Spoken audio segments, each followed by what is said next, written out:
Leute, wir machen das 24. Türchen auf. Ich wünsche euch frohe Weihnachten. Ich bin gespannt, was drin ist. Nur noch ein Türchen, also weiß ich ja, was es ist.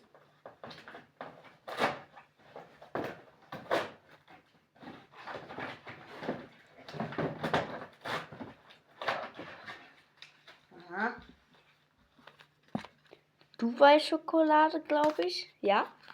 Ich pack's mal aus.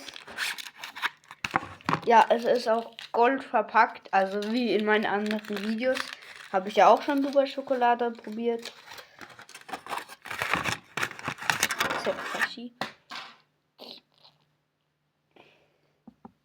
So sieht sie aus, wie ganz normal. Eine Dubai-Schokolade. Okay.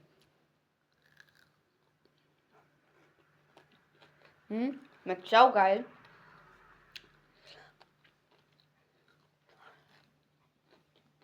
Lasst ein Like und ein Abo da. Ciao.